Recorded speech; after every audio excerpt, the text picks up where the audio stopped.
Hello, Professor Matthew Rotella here, and in this tutorial I'm just going to go over making a quick light rays effect, and just I guess to do the quickest of tours through the comp. This is something that I already set up in one of my lectures, but yeah, we got the background plate of our man at the computer here, and he looks over, and then we have this foreground plate of a man that then becomes a hologram, which is first uh, color graded, then blurred. Then we add some uh, use the checkerboard. And then we add a little camera shake to the checkerboard to add some jittery scan lines. We take out the garbage with the good old garbage mat, put it back onto our plate, and then we got a keyframe here so that it starts off, and then as he looks over at the hologram, it turns all the way on, and whatever. All right, now uh, let's just say we want to add like a little projector effect. So we have a little, but this can certainly apply to many more things than just this. Uh, it's great for any sort of like quick and fake volumetric lighting, which this not only applies to what I'm going to do here, but it's also a great technique to do on something like your Z-depth pass if you're working with CG assets, and or like perhaps an edge mat of something that you're compositing if you want to have some sort of volumetric lighting come around the edges of your character uh, or your subject and object, whatever it may be.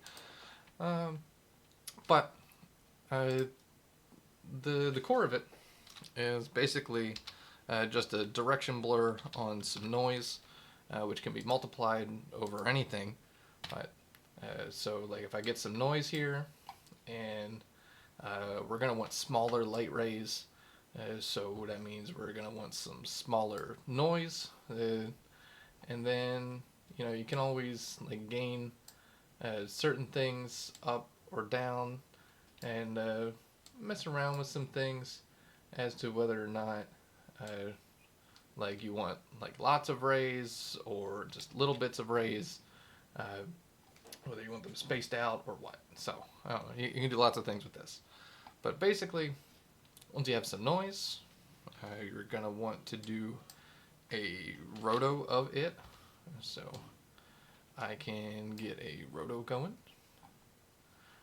where uh, which I mean we're going to be putting this under our man, but I'll just put it out here for right now, and just do just the quickest and dirtiest of rotos, and then I'll pre-malt this, but I'm going to do that after I copy over my alpha so that it's just over there. And then once we have a pre-malt, then we can go ahead, drop in a blur, and well, I'll increase the blur length first of all, which will then start turning it into rays. And of course you can type in whatever length you want into here, and then as you adjust the blur center, it'll start to fan out in all sorts of directions depending on where you want it to go. And like I said, you can adjust your noise to sort of get your rays more sparse or more dense, whatever you want to do. And you can see that it gives you a pretty nice little like kind of overlapping look without much effort, which is good. And also if you want to have it twinkle, uh, that's pretty easy. All you need to do is, if I were to set a keyframe on the Z attribute and then just move it forward any amount, then as a and then as it goes, it would more or less twinkle, but it looks like that's perhaps too subtle. Let's have it do something. Yeah, that's a little bit more visible.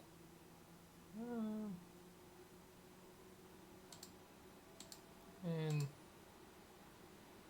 I'm not going to wait for it to do the full cache, but just enough so that you can see that's kind of doing something.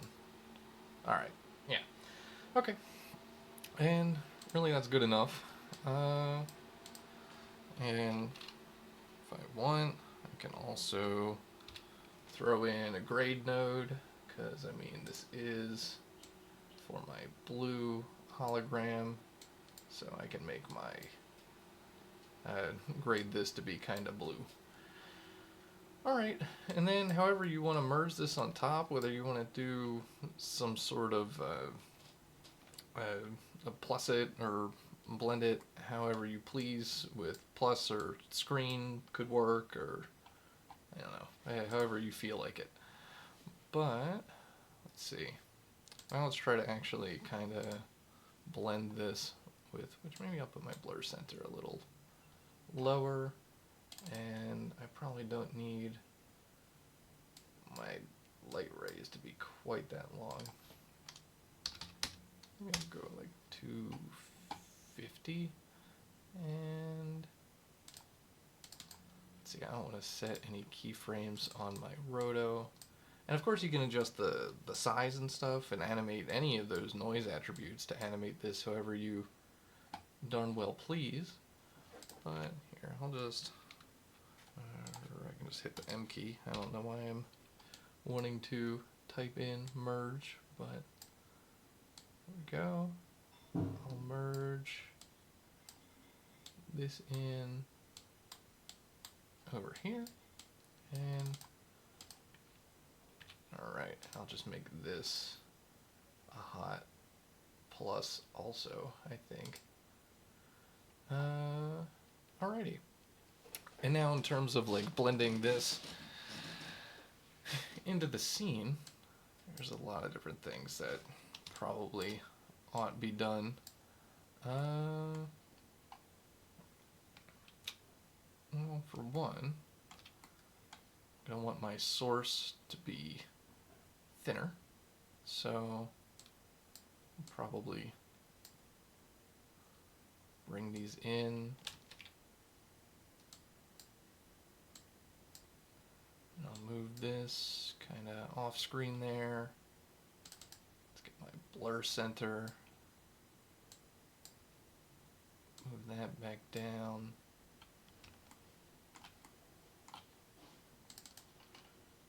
Grade. And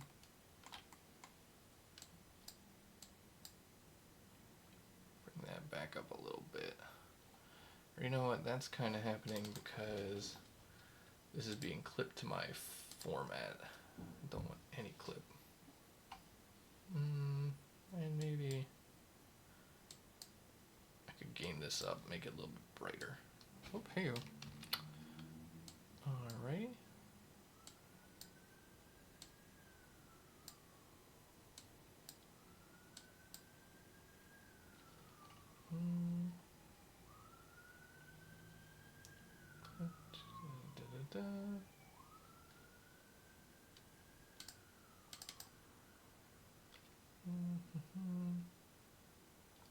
Alright, just messing around with a few things here. I see my roto is clipping to my format also. There we go.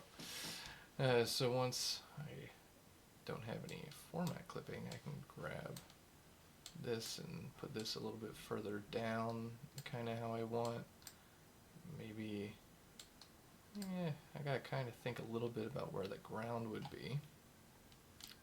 And let's get the noise, let's turn the gain down again, make these rays a little more sparse. But anywho,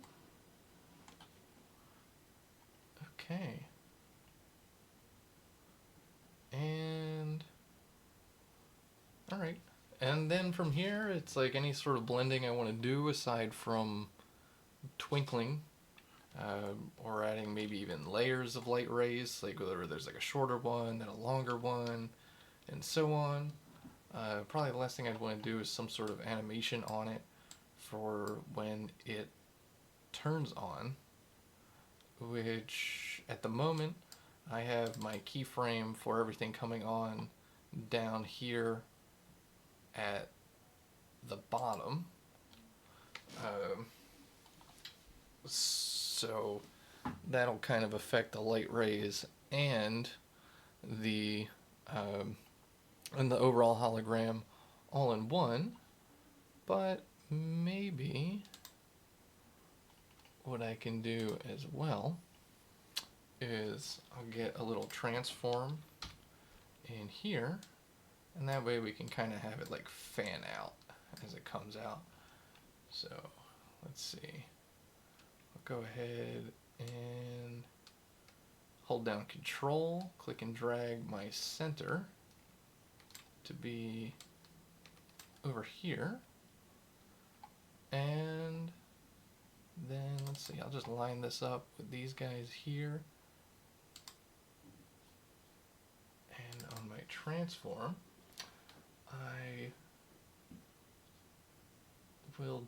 I'll just adjust my scale, I think.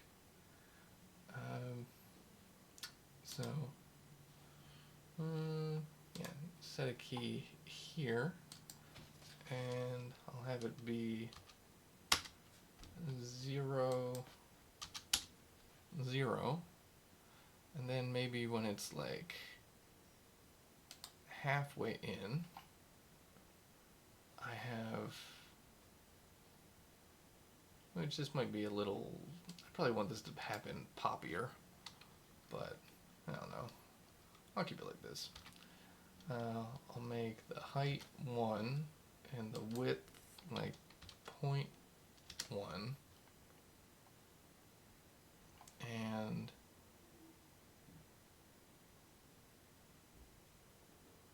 then by the time we get here, I'll have it be 1 and 1, and then that way in my hologram, and let's clear out all this stuff, and then that way when my hologram turns on, my little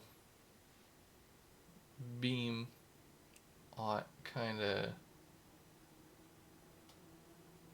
shoot up and then fan out, which I could blend this to be fancier and whatnot, but just to get some basic things in, I think this will work.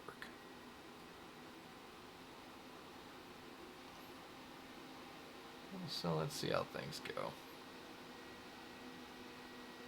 Looks like I should definitely move it over some to sort of better encompass where my hologram exists, but overall I think it's doing what I need it to.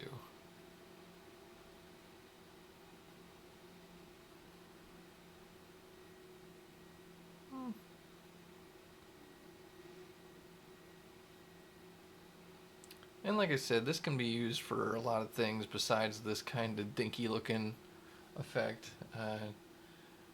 It's really great for, yeah, just any sort of like quick volumetric lighting. Yeah, that would definitely be better if it was poppier, but this sort of where it kind of does like a shoots up, shoots fanning out. But so more keyframes, and keyframes that are closer together would be better, but it gets the job done. Alright, I was just looking for a quick and easy effect for this tutorial, and then of course it can be iterated and iterated upon. But that's it. Y'all have a good whatever time of day you're having.